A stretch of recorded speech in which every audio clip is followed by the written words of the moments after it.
तो इस एपिसोड की शुरुआत में हमें ब्लैक डीमन सेक्ट का एक मेन हिस्सा दिखाया गया जहाँ पर एक पावरफुल टावर एस्टेब्लिश था। वेल, इस टावर का इम्पोर्टेंस क्या है हमें इस एपिसोड में पता चलेगा। और अब वहाँ से थोड़ी दूरी पर हमें जंगल का इलाका दिखाया गया जहाँ पर शिमो और जिन शाओची एक इंसेक्ट को फॉलो करते हुए टावर की तरफ आगे बढ़ रहे थे। वेल, ये दोनों इस इंसेक्ट की मदद से एक बारबेरियन की तलाश कर रहे थे। शिमो को जब पता चला कि बारबेरियन यहाँ पर घुस चुके हैं तो काफी ज्यादा हैरान हो गया। वो जिन शाओची को बता रहा था कि मैंने बारबेरियंस के बारे में सुन रखा है, वो साइज में काफी ज्यादा मैसिव होते। इनफैक्ट उनमें और किसी बीस्ट में फर्क करना इम्पॉसिबल होगा। लेकिन जिस बंदे को हम ट्रैक कर रहे हैं वो बिल्कुल ह्यूमन जैसा नजर आ रहा था। इनफैक्ट उसकी बॉडी भी ह्यूमन से ही मिलती जुलती थी। तो जिन शाओची उसे बताने लगी कि उसके जैसे बंदों को हाफ ब्रीड कहा जाता है। दरअसल ये बारबेरियंस हमारी औरतों पर जबरदस्ती करके उनसे बच्चे पैदा करवाते हैं। तो इन बारबेरियंस की हरकतों की वजह से जो भी बच्चे पैदा होंगे उनके अंदर ह्यूमंस के साथ साथ बारबेरियंस की भी ब्लड लाइन होगी। ऐसे हाफ ह्यूमन हाफ बारबेरियन उनके काफी ज्यादा काम आ सकते। 7 सेक्ट और 3 किंगडम्स ने मिलकर हमारी दुनिया पर एक बैरियर सेटअप किया है। तो ऐसे हाफ ह्यूमंस और हाफ बारबेरियंस उन्हें आसानी से पियर्स कर सकते। वेल, इस हाफ ब्रीडिंग के बारे में सुनकर ही शिमो काफी ज्यादा चौंक गया। वो कहने लगा कि हाफ ब्रीड तो पूरी तरह से बारबेरियंस नहीं, तो फिर वो लोग बारबेरियंस के साथ लॉयल कैसे हो सकते। जिस पर जिन शाओची बताने लगी कि इन हाफ ब्रीड को बारबेरियंस की दुनिया में काफी बुरी तरह से ट्रीट किया जाता, उन्हें गुलामों से भी बदतर जिंदगी दी जाती। उन्हें बार बार यही बताया जाता है कि उनकी रगों में इंसानों का खून है। तो जिंदगी भर मिलने वाली जिल्लत की वजह से वो हाफ ब्रीड भी हम इंसानों से नफरत करते हैं। उन्हें ऐसा लगता है कि उनके अंदर ह्यूमन ब्लड होने की वजह से ही उनकी ये हालत हो गई। तो बारबेरियन जितनी हमसे नफरत करते उनसे भी 1000 गुना ज्यादा ये हाफ ब्रीड हमसे नफरत करते। उनका बस चले तो ह्यूमन रेस को इस पूरी दुनिया से ही मिटा दे। और अब पता नहीं उनका इरादा क्या है। और तभी इन्होंने देखा कि वो इंसेक्ट सीधे टावर की तरफ निकल चुका है, यानी कि वो बारबेरियन टावर में मौजूद होगा। और उतने में जिन शाओची की नजर पड़ी एक पिक पर। वो शिमो को बताने लगी कि इसी क्लिफ पर माउंटेन जी का घर है। उन पर एक बारबेरियन ने ब्रूटल अटैक किया था और तभी से वो सेक्लूजन में खुद को रिकवर कर रहे हैं। और अब हमें उसी माउंटेन का नजारा दिखाया जाता है जहाँ पर मास्टर जी सेक्लूजन में थे। वेल, यहाँ पर जितने भी बंदों को तैनात किया गया था उन पर बारबेरियंस ने अटैक कर दिए। वो कह रहे थे कि तुम इंसान किसी काम के नहीं, अगर हम तुम्हें जरा सा भी जोर से मरोड़ दे तो तुम्हारी जान चली जाएगी। मगर उतने में वहाँ पर ब्लैक डीमन सेक्ट के 2 मास्टर्स पहुँच गए। उन्होंने आते साथ ही अपने पाम अटैक का इस्तेमाल करते हुए बारबेरियंस पर स्ट्राइक कर दी। साथ ही दूसरा मास्टर अपने हेवनली हैंड का इस्तेमाल करते हुए उन बारबेरियंस को क्रश करने लगा। वेल, सब कुछ जिन शाओची ने दूर से ही देख लिया था। वो कहती कि चलो अच्छा हुआ यहाँ पर बारबेरियंस का मुकाबला करने के लिए हमारे मास्टर्स पहुँच चुके हैं। लेकिन जिन शाओची को लग रहा था कि शायद बारबेरियंस का कोई और ही प्लान है। तभी शिमो से बताता है कि उन बारबेरियंस ने जानबूझकर मास्टर जी को बस घायल किया ताकि सभी एल्डर्स का ध्यान उन पर रहे और इसी मौके का फायदा उठाकर वो अपने किसी और ही मिशन को अंजाम देना चाहते हैं। फिलहाल हमारे ब्लैक डीमन सेक्ट के सभी पावरफुल एल्डर्स मास्टर जी को प्रोटेक्ट करने में बिजी है, यानी कि दूसरी जगहों पर का डिफेंस ऑटोमेटिकली कमजोर हो गया। तो जिन शाओची उसे बताती है कि जंगल का ये हिस्सा पॉइजनस मियाज़मा से भरा पड़ा है, यहाँ पर आना यानी अपनी मौत को बुलावा भेजना। और इसी वजह से ब्लैक डीमन सेक्ट ने कभी भी इस इलाके में अपने पहरेदार नहीं रखे, यानी कि ये इलाका पूरी तरह से ओपन है। जिस पर शिमो बता रहा था कि फिर तो ये वही जगह है जहाँ से डिफेंसिव फॉर्मेशन को पूरी तरह से बाईपास किया जा सकता। अगर बारबेरियन जैसे तैसे यहाँ पर घुसने में कामयाब हो गए तो सीधे हेवन सप्रेसिंग टावर पर अटैक कर देंगे। इसलिए जिन शाओची ने फटाफट से एक टैलिस्मान के जरिए अपने सीनियर्स को पैगाम भेजा कि हेवन सप्रेसिंग टावर खतरे में है, जल्दी से वहाँ पर पहुँच जाए। जिसके बाद वो एक टैलिस्मान शिमो पर भी सेट कर देती है। वो कह रही थी कि भले यहाँ की पॉइजनस ऑरा मेरा कुछ भी बिगाड़ नहीं सकती, लेकिन ये तुम पर इफेक्ट कर सकती है, तो मेरा ये टैलिस्मान तुम्हें प्रोटेक्ट करेगा। और फिर ये दोनों भी सेपरेशन टावर की तरफ रवाना हो गए। जिन शाओची उसे बता रही थी कि यही टावर डिफेंसिव फॉर्मेशन को स्टेबल रखता है, अगर टावर डिस्ट्रॉय हो गया तो फॉर्मेशन ब्रेक हो जाएगा और अगर ऐसा हुआ तो बारबेरियंस हमारी दुनिया को तबाह कर देंगे, ह्यूमैनिटी पूरी तरह से वैनिश हो सकती। वही दूसरी तरफ हमें मास्टर जी के पिक का सीन दिखाया गया जहाँ पर बारबेरियंस ने एक फॉर्मेशन की मदद से अपने बीस्ट से हमले करना शुरू कर दिए थे। वाले बीस्ट इतने ज्यादा पावरफुल थे कि दोनों एल्डर्स घायल हो गए, मगर उतने में मास्टर जी वहाँ पर पहुँच जाते हैं। उन्होंने वहाँ आते साथ ही अपने एक ही पंच में उस बीस्ट को डिस्ट्रॉय कर दिया, लेकिन अभी भी मास्टर जी की इंजरीज पूरी तरह से हील नहीं हुई थी और उसी वक्त बारबेरियंस ने अपने कई सारे बीस्ट रिलीज करते हुए उन पर हमला कर दिया। सो यहाँ पर मास्टर जी ने उसने भी अपने सामने फटाफट से एक फॉर्मेशन को एक्टिवेट कर लिया था, जिसमें से रिलीज होने वाले स्क्रोल की मदद से उन बीस्ट का खात्मा करना शुरू कर देते हैं। इतना ही नहीं, वो अपनी थंडर स्ट्राइक का इस्तेमाल करते हुए बारबेरियंस पर भी हमला कर देते हैं। उतने में ही एल्डर सन वहाँ पर पहुँच गए। वो बता रहे थे कि हमारे सभी पिक्स पर हमले हो रहे, तो फिलहाल हमारे सेक्ट का हर एक मास्टर अपने अपने पिक को संभालने में बिजी है। जिस पर मास्टर जी कह रहे थे कि इन बारबेरियंस ने किसी एलिक्सर को कंज्यूम करके अपनी पावर्स को बढ़ा दिया है। इनफैक्ट इनकी कल्टीवेशन अब अर्थ रैंकिंग पर पहुँच गई, यानी कि इनसे निपटना आसान नहीं होगा। और साथ ही बारबेरियंस खुद की जान की जरा भी परवाह नहीं करते। ये हमें मारने की खातिर खुद को मिटाने के लिए भी तैयार हैं। और फिर इनका अगला टारगेट होगा हेवन सप्रेसिंग टावर। इसलिए मास्टर जी अपने पावर्स का इस्तेमाल करते हुए सब एल्डर्स को हुक्म देते हैं कि जल्दी से अपने पावर का इस्तेमाल करते हुए हेवन सप्रेसिंग टावर को स्ट्रेंथन करो। अगर ये टावर ब्रेक हुआ तो तबाही कंफर्म है। इसलिए हर एक पिक के मास्टर ने अपनी एनर्जी का इस्तेमाल करते हुए हेवन सप्रेसिंग टावर को स्ट्रेंथन अप करना शुरू कर दिया। वहीं पर बारबेरियंस कह रहे थे कि अब तो ये लोग चाहकर भी इस टावर को बचा नहीं सकते, इसके लिए देर हो चुकी। और अब ये सभी बारबेरियंस अपनी पावर्स को एक आर्टिफैक्ट में ट्रांसफर करने लगे, जिससे वो आर्टिफैक्ट 1000 गुना ज्यादा ताकतवर बन चुका था। और अब उस आर्टिफैक्ट ने सीधे जाकर हेवन सप्रेसिंग टावर को पियर्स करना शुरू कर दिया। अगर ये बैरियर ब्रेक हो गया तो ब्लैक डीमन सेट काफी ज्यादा कमजोर पड़ जाएगा, क्योंकि ये बैरियर ही टावर को महफूज रखता है। और ये बात बारबेरियन अच्छे से जानते थे, तो उन्होंने अपना पूरा जोर लगाते हुए अपने आर्टिफैक्ट की मदद से उस बैरियर की धज्जियां उड़ा दी। बैरियर पूरी तरह से शैटर होने के बाद टावर अब इनके लिए खुला हो चुका था। वहीं दूसरी तरफ शिमो और जिन शाओजी उस टावर के पास पहुंच गए। यहाँ पर शिमो बता रहा था कि बारबेरियंस काफी ज्यादा शातिर हैं। उन्होंने मास्टर जी को घायल करके सबका ध्यान भटकाया ताकि उन्हें इस बैरियर को ब्रेक करने का मौका मिल जाए। और अब तो हमारे सारे एल्डर्स एग्जॉस्ट हो चुके हैं, यानी कि बारबेरियंस ने हम पर बाजी मार ली। जिस पर जिन शाओजी कहती है कि मेरे ख्याल से बारबेरियंस ने सिर्फ हम पर ही अटैक नहीं किया, बल्कि बाकी के सभी सेक्ट पर भी उन्होंने इन्वेड किया होगा। उनके सामने आने वाला हर एक टावर और हर एक बैरियर वो ब्रेक कर रहे हैं। इसका मतलब तो ये हुआ कि उन्होंने ऑलरेडी हमारी ह्यूमैनिटी के खिलाफ जंग का ऐलान किया है। और अब ये लोग हेवनली सेपरेशन टावर के सामने पहुंच जाते हैं, जहां पर काफी स्ट्रॉन्ग मियाज़मा फैला हुआ था। तो जिन शाओजी अपने पाइथन की मदद से वहां मौजूद सारे मियाज़मा को कलेक्ट कर लेती है, जिसके चलते इनका रास्ता साफ हो चुका था। और अब फाइनली ये लोग हेवन सेपरेशन टावर में एंटर कर लेते हैं। इनके सामने एक बारबेरियन था, जो कि अपनी पावर्स का इस्तेमाल करते हुए वहां मौजूद बैरियर को हटाने की कोशिश कर रहा था, ताकि यहाँ पर सिक्योर रखा हुआ आर्टिफैक्ट उसके हाथ लग जाए। वेल वही बंदा है जिसे शिमो भी फॉलो कर रहा था। सो यहाँ पर जिन शाओजी शिमो को बताती है कि हमें कुछ भी करके इस सीक्रेट रेलिक को महफूज रखना होगा। उसने बड़ी तेजी के साथ अपने पाइथन को रिलीज करते हुए इस बारबेरियन को जकड़ लिया। वहीं पर शिमो भी सही मौके की तलाश में था। जैसे वो बारबेरियन ट्रैप हुआ, उसने अपने पोस्चर को एक्टिवेट कर लिया।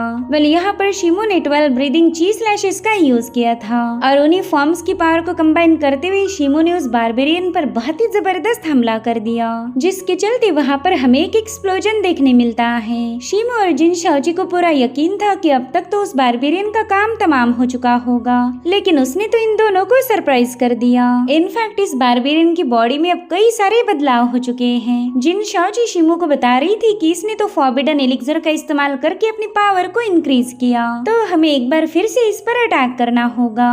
और इतना कहते साथ ही जिन शाओजी ने अपनी पाइथन की मदद से उस पर हमला कर दिया। वो पाइथन अपना पूरा जोर लगाते हुए इस बारबेरियन को क्रश कर रहा था, लेकिन उसी वक्त वो बंदा अपनी बहुत ही स्ट्रॉन्ग एनर्जी को रिलीज करने लगा, जिसमें जिन शाओजी का पाइथन जलकर राख हो गया। जिन शाओजी शिमो को बता रही थी कि ये बंदा तो अपनी जान देने के लिए भी तैयार है। और उतने में उस बारबेरियन ने अपना एक फॉर्मेशन सेटअप करते हुए उसी पर अटैक कर दिया, जिसके चलते शिमो और जिन शाओजी पर कई सारे हमले होने लगे। मगर शिमो ने भी इनके सामने एक पावरफुल शील्ड को फॉर्म कर लिया, जो कि उस बारबेरियन के अटैक्स को काउंटर कर रही थी। शिमो हैरान होते हुए जिन शाओजी को बता रहा था कि थोड़ी देर पहला मैंने अपनी पूरी ताकत का इस्तेमाल करके इस पर हमला किया था, लेकिन इस बंदे पर तो उसका कोई असर नहीं हुआ। पता नहीं ये बारबेरियन किस चीज से बने हुए हैं, इनकी बॉडी तो आयरन जैसी सॉलिड लग रही। और उतने में वो बारबेरियन अपने मुसलसल हमलों का इस्तेमाल करते हुए शिमो के बैरियर को ब्रेक कर देता है, जिसके चलते पीछे की तरफ पुश हो गए। इसीलिए जिन शाओजी ने अपनी डिफेंसिव पावर का इस्तेमाल करते हुए अपने सामने एक शील्ड फॉर्म कर ली। वो शिमो को बता बता रही थी कि इस बारबेरियन ने अपनी पावर को जबरदस्ती इंक्रीज करके उसे अर्थ रेल्म पर पहुंचा दिया है। और अगर हमारे कल्टीवेशन की बात की जाए तो तुम हो इनेट पर और मैं हूँ पोस्ट हेवन पर। भले इसका मुकाबला करना हमारे लिए आसान नहीं होगा, लेकिन अगर हम कोशिश करें तो इसे हरा सकते हैं। मैं तो न जाने कितने ही सालों से कल्टीवेट कर रही, लेकिन आज तक मुझे इतना जलील किसी ने नहीं किया था। इसलिए अब जिन शाओची ने गुस्से में आकर अपना एक पावरफुल अटैक उस पर हिट कर दिया, लेकिन बारबेरियन पर इसका कोई फर्क नहीं पड़ता। उसने तो हवा में छलांग लगाते हुए जिन शाओची पर एक जबरदस्त अटैक रिलीज कर दिया था, जिसके चलते जिन शाओची का हमला डिस्ट्रॉय होकर वो बुरी तरह से घायल हो गई। वेल यहाँ पर वो बारबेरियन उसे निपटाना चाहता था, लेकिन उतने में ही शीमो ने उस पर हमला कर दिया। शीमो अपनी तलवार की मदद से उसकी बॉडी को स्लैश करना चाहता था, लेकिन उस बंदे की बॉडी इतनी ज्यादा टफ है कि शीमो की सोड भी उसका कुछ बिगाड़ नहीं पाई।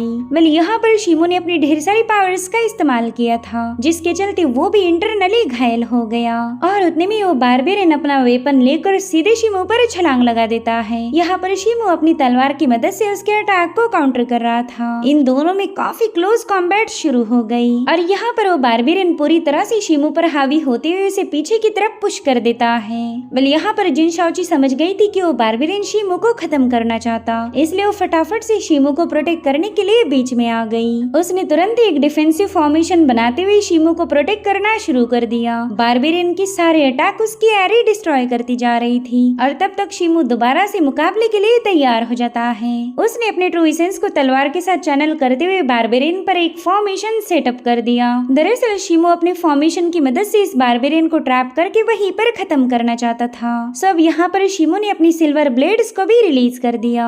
तो बारबेरियन जैसे तैसे उन ब्लेड के अटैक से खुद को बचाने लगा। शीमो की ये मून ब्लेड स्नीक अटैक करने में माहिर थी, लेकिन बारबेरियन की स्पीड के सामने वो भी फीकी पड़ जाती है। वो बंदा बड़ी ही तेजी के साथ अपने वेपन को घुमाते हुए शीमो के हर एक अटैक को काउंटर करता जा रहा था, जिसके चलते शीमो की ये कोशिश भी नाकाम हो गई। इसी दरमियान वो बारबेरियन शीमो के न जाने कितनी ही सारी ब्लेड्स को डिस्ट्रॉय कर देता है। यहाँ पर वो बारबेरियन पूरी तरह से इन दोनों पर हावी हो चुका था, लेकिन तब तक जिन शाओची ने अपनी सोल डिवावरिंग वेब का इस्तेमाल करते हुए कई सारे पाइथन्स को क्रिएट कर लिया और अब वो दोबारा से उस बारबेरियन को जकड़ने की कोशिश करने लगी। थोड़ी देर में उसके पाइथन्स ने उस बारबेरियन को ट्रैप कर लिया था और वहीं पर शीमो अपने फॉर्मेशन की मदद से उस पर हेवी प्रेशर रिलीज करने लगा। उतने में वहाँ पर काफी स्ट्रॉन्ग एनर्जी रिलीज होना शुरू हो जाती है। दरअसल शीमो ने हेवनली थंडर को समन करते हुए सीधे उस बारबेरियन पर अटैक कर दिया था, जिससे वो बारबेरियन बुरी तरह से तड़पने लगा। शीमो का ये अटैक इतना ज्यादा जबरदस्त था कि वो पूरा टावर उसकी एनर्जी से भर जाता है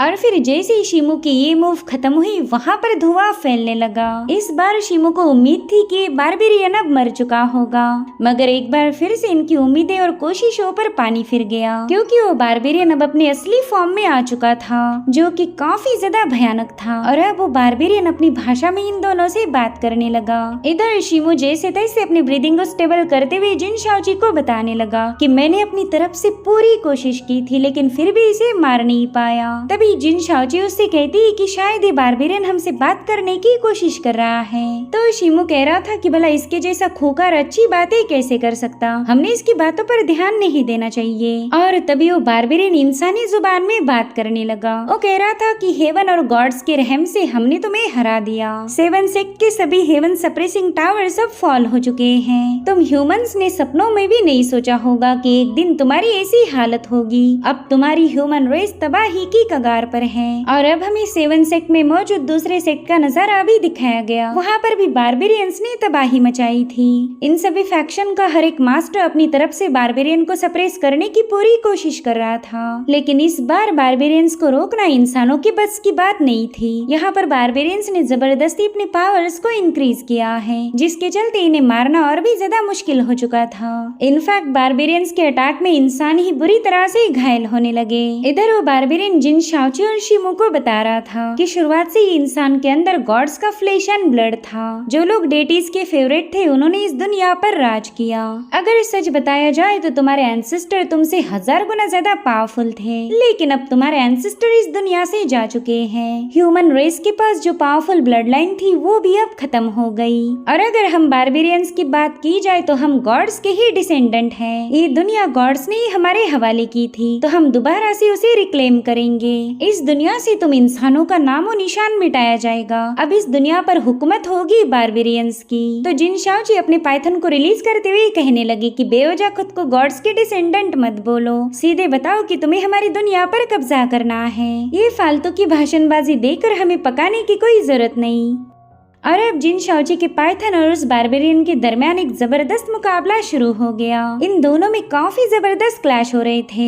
बारबेरियन अपनी फायर पावर का इस्तेमाल करते हुए उस पाइथन को डिस्ट्रॉय करने की कोशिश करता है। वहीं पर जिन शाओची के पाइथन ने भी उस पर अपनी पॉइजन से जबरदस्त हमला कर दिया, जिसके चलते हेवन सप्रेसिंग टावर में तबाही मच गई। वेल यहाँ पर बारबेरियन अपने वेपन का इस्तेमाल करते हुए जिन शाओची के हमले को काउंटर कर रहा था और फिर उसने इनिशियल पॉइजन अटैक को डिस्ट्रॉय करते हुए सीधे उस पाइथन पर हमला कर दिया। हालांकि जिन शाओची का पाइथन अभी भी हार मानने के लिए तैयार नहीं। उसने बारबेरियन पर जबरदस्त हमला कर दिया था, जिससे वो सीधा जाकर एक चट्टान पर पटक गया। वेल यहाँ पर जिन शाओची अपने ट्रू एसेंस का इस्तेमाल करते हुए उस पाइथन को कंट्रोल कर रही थी। और इतनी देर में ऐसा पहली बार हुआ था कि जिन शाओची उस बारबेरियन पर हावी हो गई। उसका पाइथन बारबेरियन को यहाँ से वहाँ पटक रहा था, जिससे वो बारबेरियन गुस्से में तिल मिला गया। लेकिन फाइनली उस बंदे ने अपनी जबरदस्त एनर्जी को वहाँ पर रिलीज कर दिया। ये अटैक इतना ज्यादा जबरदस्त था कि जिन शाओची का पाइथन डिस्ट्रॉय होकर वो बुरी तरह से घायल हो गई। जिन शाओची शॉक होकर शिमो को बताने लगी कि ये बंदा हद से ज्यादा पावरफुल है, इस पर तो मेरे पॉइजन का भी कोई असर नहीं हो रहा। हम चाहे कितनी ही कोशिश क्यों ना कर ले, इस पर कोई अटैक नहीं कर पा रहे। और अब बारबेरियन इन दोनों को फिनिश ऑफ करने के लिए इनकी तरफ आगे बढ़ने लगता है। शिमो खुद से ही पूछने लगा कि क्या वाकई आज यही पर मेरा अंत होगा? नहीं, मैं इसे एक्सेप्ट करने के लिए तैयार नहीं हूँ। और तभी शिमो ने बिना कुछ करे ही वहाँ पर समनिंग फॉर्मेशन एक्टिवेट हो गया, जो कि सीधे स्पिरिट रन से जाकर कनेक्ट हो चुका था। और अब यहाँ पर हमें गोल्डन लाइट को देख पाते हैं, जो कि बड़ी ही तेजी के साथ उस फॉर्मेशन में हिट हो गई। दरअसल शिमो ने जिस स्पिरिट पर अपना सोल मार्क सेटअप किया था वो यहाँ पर आ चुकी है। वेल शिमो ने अपनी स्पिरिट का नाम रखा था लिनियाओ। जैसे ही लिनियाओ को महसूस हुआ कि उसके मास्टर की जान खतरे में है, वो तुरंत ही यहाँ पर पहुँच गई। पहला तो शिमो को लगा था कि स्पिरिट बिल्कुल भी पावरफुल नहीं होगी, लेकिन आज स्पिरिट अपने असली जलवे दिखाने के लिए तैयार थी। वेल यहाँ पर लिनियाओ अपनी तलवार को घसीटते हुए सीधे बारबेरियन की तरफ आगे बढ़ती है। अब उसे देखते साथ ही बारबेरियन काफी ज्यादा बौखला गया। वो तुरंत ही अपना सीना पीटते हुए लिनियाओ पर हमला करने के लिए रवाना हो जाता है। तो लिनियाओ ने बड़े ही कूल अंदाज में उस पर अपना एक स्लैश अटैक रिलीज कर दिया। उसकी हेवी सोड इतनी ज्यादा जबरदस्त थी कि फाइनली बारबेरियन की बॉडी पर कट पड़ जाता है। उसके एक ही फटके में वो बंदा सीधे जाकर दीवार पर चिपक गया। मगर अब वो दोबारा से लिनियाओ पर अटैक करने के लिए पहुंच जाता है। हालांकि लिनियाओ बड़े ही ऑसम वे में उसके हर एक अटैक को डॉज करने लगी और फिर उसने मौका मिलते साथ ही एक बार फिर से उस बारबेरियन को घायल कर दिया। इस बार तो बारबेरियन भी खून की उल्टियां निकाल रहा था और फिर लिनियाओ ने उसे उठाकर अपनी तलवार की मदद से सीधे पिलर पर पटक दिया। यहाँ पर हम देख पाते हैं कि लिनियाओ की ब्लेड सीधे उसके सीने के आर पार घुस चुकी है, जिसके चलते वो बारबेरियन काफी ज्यादा स्ट्रगल कर रहा था। सो ये है शिमो के सर्वेंट लिनियाओ की असली पावर। जो काम शिमो और जिन शाओची काफी देर से नहीं कर पाई, वो लिनियाओ ने एक ही फटके में कर दिखाया। सो अब उस बारबेरियन को बुरी तरह से घायल करने के बाद लिनियाओ अपनी दुनिया में वापस चली गई, लेकिन तब तक काफी ज्यादा देर हो चुकी थी। यहाँ पर जो बैरियर सेटअप था वो अब पियर्स होने की कगार पर है। वो बारबेरियन इन दोनों को बता रहा था कि अब इस दुनिया को कोई भी बचा नहीं सकता। वेल बैरियर के ब्रेक होते साथ ही वहाँ पर इतना जोरदार धमाका हो गया कि शिमो और जिन शाओची दूर जाकर पटक गए। वेल यहाँ पर जो आर्टिफैक्ट मौजूद है उस पर सीलिंग स्पेल लगाया हुआ था, लेकिन उस बारबेरियन ने अपने वेपन की मदद से उसे भी ब्रेक कर दिया। अरे वो बारबेरियन उस सेक्रेड आर्टिफैक्ट के सामने घुटने पर बैठ जाता है। दरअसल वो अपना ब्लड सैक्रिफाइस करके डिवाइन पावर को समन कर रहा था, जो देखते साथ ही जिन शाओची काफी ज्यादा पैनिक हो गई। वो बारबेरियन डिवाइन गॉड के सामने बताने लगा कि ह्यूमंस ने न जाने कितने सारे क्राइम्स कमिट किए, अब इनका सर्वनाश करने में हमारी मदद कीजिए। मैं अपना सिर आपके सामने ऑफर करने के लिए तैयार हूँ। तो इस रिचुअल को रोकने के लिए शीमो ने सीधे उस बारबेरियन पर छलांग लगा दी। यहाँ पर शीमो ने सीधे उसके सिर पर वार किया था, लेकिन वो बारबेरियन ईवल स्माइल करते हुए उसे दूर ढकेल देता है और अब वहाँ पर एक भयानक डिवाइन पावर रिलीज होते हुए वो पूरा टावर शैटर हो गया।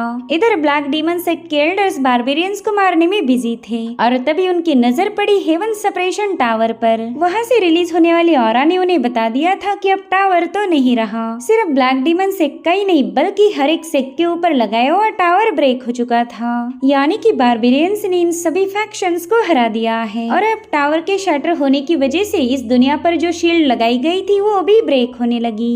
उसका असर पूरी तरह से वॉर्न ऑफ हो चुका था। कई सारे मॉर्टल्स इस नजारे को विटनेस करते हैं। उनके आंखों के सामने उनका सुरक्षा कवच अब हट चुका है। जिस कवच ने इन्हें हजारों सालों तक महफूज रखा वो अब जा चुका है। इस दुनिया पर एक बहुत बड़ी कयामत आने वाली थी। यहाँ पर शीमो दिल ही दिल में कहने लगा कि अब बैरियर हट चुका है, यानी कि बारबेरियंस हमारी दुनिया पर हमला कर देंगे।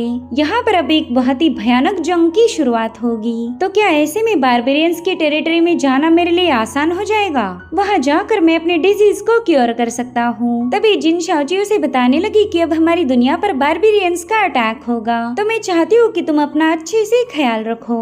तुम किसी भी कीमत पर बारबेरियन के हाथों मर नहीं सकते, क्योंकि तुम्हारी जिंदगी पर तो मेरा ही अधिकार है। जिस दिन मैं पूरी तरह से तैयार हो जाऊँ उस दिन वापस आकर तुम्हारी जान को कलेक्ट कर लूंगी। और अब हमें इंसानी बस्ती का नजारा दिखाया गया, जहाँ पर कंप्लीट क्योस मचा था। पूरे टाउन में कत्लेआम मचा था। बारबेरियंस किसी पर भी रहम नहीं दिखाते, लेकिन अब 3 किंगडम्स के सिपाही भी वहाँ पर पहुँच चुके हैं। अब इस दुनिया को बचाना 3 किंगडम्स और 7 सेक्ट की जिम्मेदारी थी। हर एक सेक्ट से सिग्नल भेजा जा रहा था, जिसे शीमो की फैमिली भी देख लेती है। वेल, इस सिग्नल को शीमो के दोस्त वांग टियानहाई ने भी देख लिया। इन्हें कोई आइडिया नहीं थी कि अब इस दुनिया पर कयामत की शुरुआत हो चुकी है। ह्यूमैनिटी खतरे में थी और सबसे आखिर में हम ब्लैक डीमन सेक्ट के मास्टर जी को देख पाते हैं, जिन्होंने पूरी दुनिया में ये पैगाम भेजा कि अब 3 किंगडम्स और 7 सेक्ट के अलायंस को दोबारा से राइज करना होगा। मेरे साथ मिलकर बारबेरियंस का खात्मा करो। और इसी के साथ गेट ऑफ मिस्टिकल रल्म का सीजन 1 यहीं पर एंड हो जाता है। गाइस, जैसे इसका सीजन 2 आएगा हम आपको अपडेट दे देंगे। Thank you so much for watching. Bye bye, take care.